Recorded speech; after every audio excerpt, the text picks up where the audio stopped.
하나님 말씀은 창세기 35장 1절부터 7절까지입니다. 창세기 35장 다를 봐야 되겠습니다만은 1절부터 7절까지 같이 보겠습니다. 제가 봉독해 드리겠습니다. 하나님이 야곱에게 이르시되 일어나 베델로 올라가서 거기 거주하며 내가 내 형 에서의 낯을 피하여 도망하던 때에 내게 나타났던 하나님께 거기서 제단을 쌓으라 하신지라. 야곱이 이에 자기 집안 사람과 자기와 함께한 모든 자에게 이르되 너희 중에 있는 이방 신상들을 버리고 자신을 정결하게 하고 너희들의 의복을 바꾸어 입으라. 우리가 일어나 베델로 올라가자. 내 환난 날에 내게 응답하시며 내가 가는 길에서 나와 함께 하신 하나님께 내가 거기서 제단을 쌓으려 하노라 하며 그들이 자기 손에 있는 모든 이방 신상들과 자기 귀에 있는 귀고리들을 야곱에게 주는지라. 야곱이 그것들을 세겜 근처 상스리 나무 아래에 묻고 그들이 떠났으나 하나님이 그 사면 고울들로 크게 두려워하게 하셨으므로 야곱의 아들들을 추격하는 자가 없었더라. 야곱과 그와 함께한 모든 사람이 가나안 땅 루스 곧 베델에 이르고 그가 거기서 제단을 쌓고 그것을 엘 베델이라 불렀으니 이는 그의 형의 낯을 피할 때에 하나님이 거기서 그에게 나타나셨음이더라. 아멘.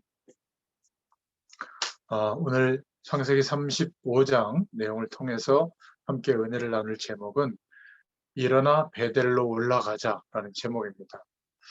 우리가 하나님의 자녀로서 놓치지 말아야 될 부분이 좀 있는데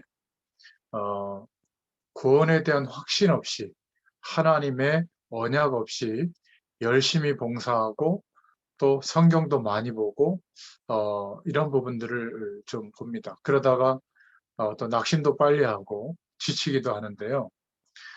하나님의 언약을 붙잡았다면 우리가 놓쳤던 부분들을 좀 회복해야 되는데 하나님의 언약 없이 구원의 확신이 없이 복음 없이 기도에 몰두했기 때문에 불건전 신비주의로 또 특정 종교 생활로 빠지게 된 것이죠. 그러나 하나님의 말씀의 언약을 붙잡았다면 이제는 기도를 정말 회복해야 될 필요성이 있습니다.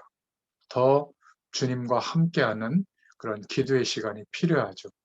방향이 맞추어졌고 기도해야 될 이유가 우리에게는 발견되어졌기 때문에 그렇습니다.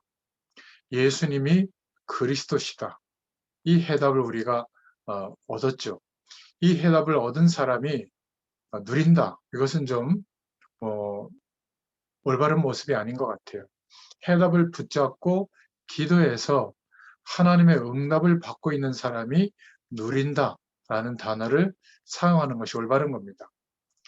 예수님이 그리스도시구나. 이렇게 깨닫는 정도의 단계에서 누려지는 그런 축복이 잘 오지가 않죠. 하나님의 해답은 붙잡았는데 기도도 하지 않고 성경도 보지 않고 이런 모임이나 이런 거에 잘 참여하지도 않고 예배 생활도 제대로 안 하는 게 어떻게 누려질 수 있겠어요? 그죠? 이 누림이라는 것은 간증이죠. 예수 그리스도의 해답을 붙잡고 기도 응답 받은 사람의 고백이 누림의 고백이 될 줄로 믿습니다. 우리가 세상에서 인생에서 해답을 얻기 위해서 그 해답을 얻고 믿음 안에서 싸운 영적 싸움이 있고 하나님의 응답을 얻기 위해서 하는 영적 싸움이 있습니다. 그리고 나서 하나님의 은혜가 누려지는 누림의 축복의 그런 과정이 있죠. 그래서 우리가 하나님의 언약, 그리스도, 세계복음화라는 중심을 회복해서 성경도 보고 이제 하나님의 언약을 붙잡았다면 우리가 교회 현장에서 또 우리의 삶에서 기도가 회복돼야 될 줄로 믿습니다. 받은 은혜가 회복되지 않으면 큰 문제가 터지죠. 그게 바로 창세기 34장에 있는 내용입니다. 잠깐만 물 좀 마시겠습니다.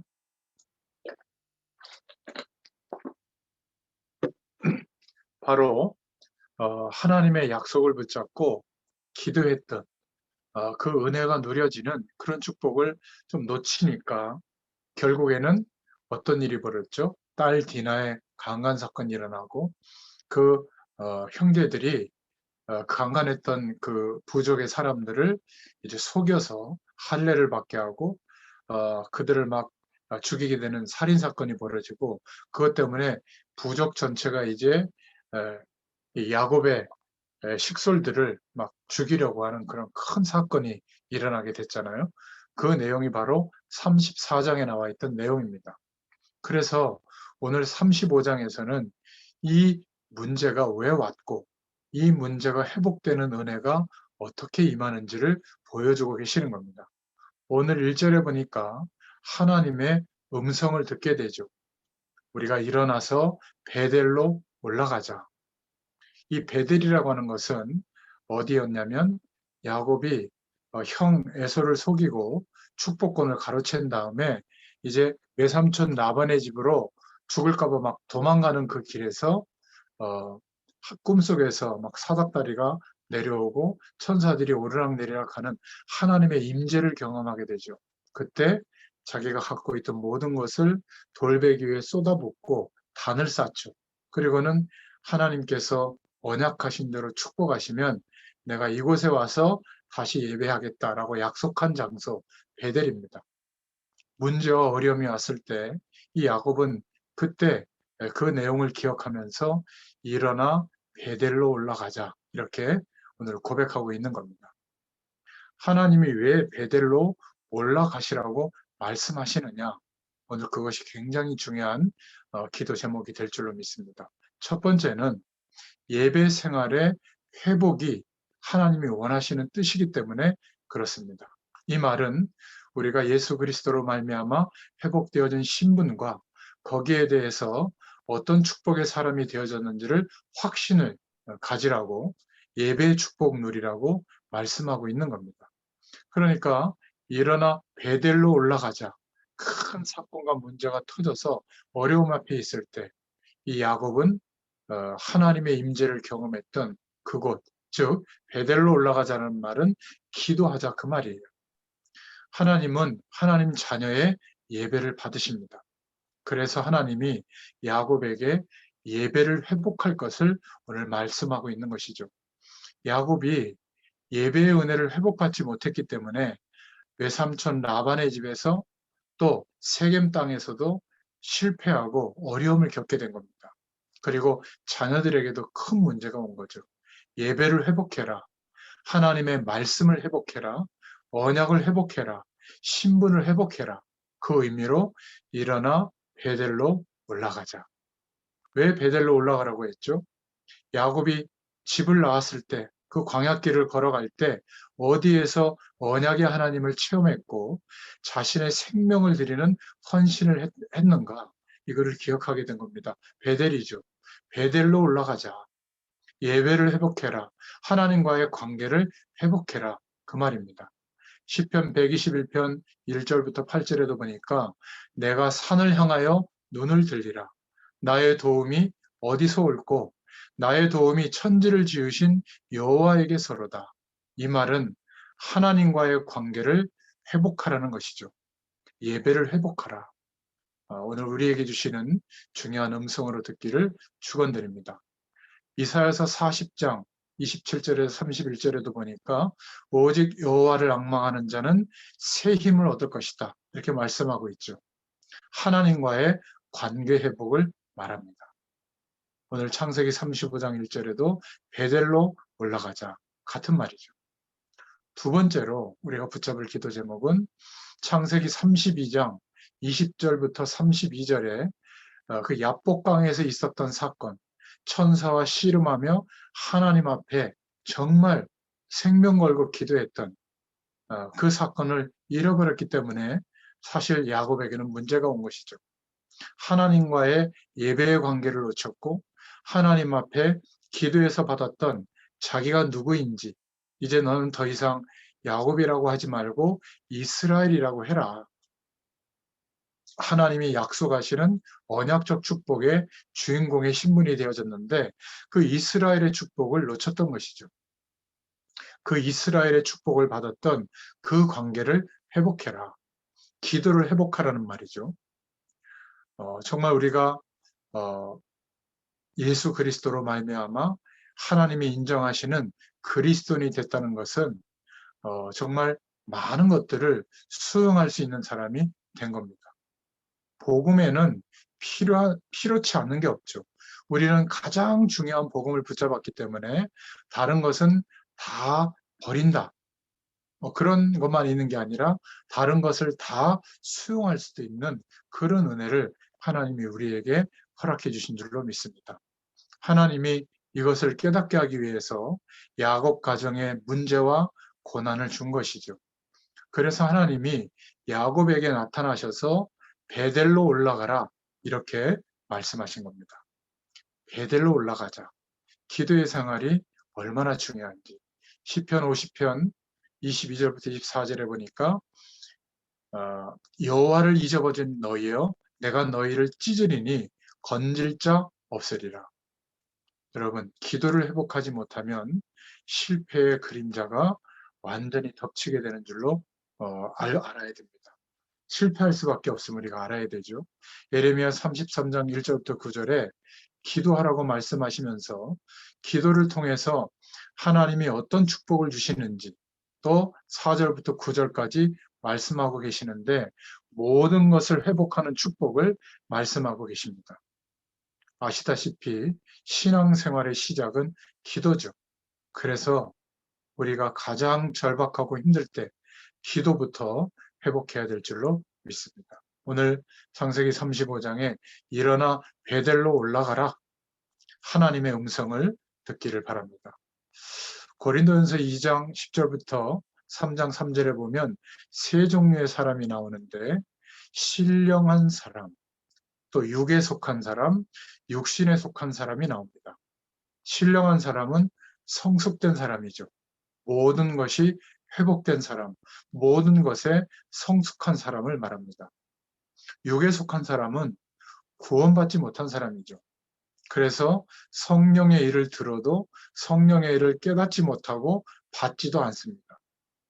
세 번째는 육신에 속한 사람이 있죠. 이 사람은 항상 맞고 틀리고 안 되고 되고 중요하고 안 중요하고 하는 식의 기준을 가진 사람입니다. 그래서 이런 사람들의 특징은 시기와 분쟁이죠. 여러분, 우리가 이러한 사람들처럼 되지 말고 신령한 사람, 일어나 베델로 올라가자. 기도를 회복해서 하나님의 충만한 은혜를 누릴 때 성숙한 그리스도인으로 하나님이 우리를 축복하실 줄로 믿습니다. 예배, 언약 백성의 신분, 말씀과의 관계, 기도의 관계가 회복돼야 될 줄로 믿습니다. 만약 이러한 축복이 회복되지 않으면 어느 순간에 문제가 오죠. 오늘 창세기 35장 3절에서 4절에 보면 언약의 가정인 야곱의 가정이 어느 순간인가 이런 문제가 오게 된 겁니다. 세 번째로 기억할 것은 하나님과의 관계, 또 예배의 관계, 말씀과 기도의 관계가 회복되지 않고 절대로 현장에서 이길 수가 없습니다. 이 관계가 회복되면 비로소 현장에서 진정한 하나님의 은혜, 하나님의 말씀이 회복되어지는 그런 축복이 일어나게 될 줄로 믿습니다. 만약에 그렇지 않으면 현장에서 우상의 배경을 이길 수가 없고 흑암 세력을 이길 수가 없는 것입니다. 결국 우상을 섬기는 그런 가정으로 바뀌게 되죠. 야곱의 가문에서 우상의 그 물건들이 나오고 그런 것들을 숭배하는 내용들이 나오는 것을 보면 참 안타까운 것이죠. 자, 그래서 오늘 결론적으로 야곱이 이 상황에서 베델로 올라갔을 때, 기도를 회복했을 때, 예배를 회복했을 때 하나님은 모든 것을 회복시켜 주셨습니다. 9절에 보니까 베델의 은혜를 회복시켜 주셨고 10절에 보니까 야복강강의 은혜, 즉 이스라엘이 이스라엘이라고 하는 은혜를 즉각적으로 그 신분의 축복을 회복시켜 주셨고요. 11절에 보면 미래에 대한 축복을 다시금 회복시켜 주셨습니다. 그리고 오늘 본문의 12절에 보면 자선과 땅에 대한 언약과 그 축복을 회복시켜 주셨고 14절에는 예배가 회복되어지죠. 그리고 15절에는 신분과 언약의 장소가 회복되는 것을 보게 됩니다. 여러분, 하나님이 우리에게 주시는 하나님의 음성을 들을 수 있기를 바랍니다. 여러분, 예배가 무너져 있다면 예배가 회복되길 바랍니다. 그래도 감사하게도 이 바이러스가 전파되고 있는 이 시대에 국가적 노력과 여러 가지 도움 때문에 백신도 맞고 이제 마스크를 쓰고 있지만 대면으로 예배할 수 있는 길이 열렸습니다. 꼭 예배하는 현장에 예배당에 주일날 참여하시고 함께 예배하고 교제하는 축복이 있기를 바랍니다. 또 스스로 하나님 앞에 단을 쌓고 기도하는 기도가 회복될 수 있기를 축원드립니다. 사단은 어떻게 하든지 예배가 회복되지 못하도록 기도가 회복되지 못하도록 무기력하게 하고 낙심하게 하고 뭔가 세상 배경에 길들여지도록 자꾸 속입니다. 이 부분을 이길 수 있도록 우리가 함께 중보하면서 기도해야 될 줄로 믿습니다. 하나님이 우리에게 주시는 그 음성을 듣는 축복의 시간이 되기를 바랍니다. 이것이 안 되면 우리에게는 영적인 어려움이 오죠. 여러분, 일어나서 베델로 올라갑시다. 우리의 신앙과 또 갱신의 고백이 되는 그런 축복이 있기를 축원드립니다. 하나님 감사합니다. 가장 절망스러운 어려운 그런 사실 앞에서 야곱은 일어나 베델로 올라가라라고 하는 하나님의 음성을 듣고 예배가 회복되어지고 기도가 회복되어져서 하나님과의 관계가 회복되어진 그 축복 속에 일어났던 것처럼 하나님 우리에게도 가장 절실할 때 베델로 올라가라 이 하나님의 음성을 듣고 하나님과의 관계가 회복되어지는 참된 축복이 임하는 은혜가 있게 하여 주시옵소서. 예수님의 이름으로 감사하며 기도드렸습니다. 아멘. 아멘. 감사합니다. 목사님 감사합니다.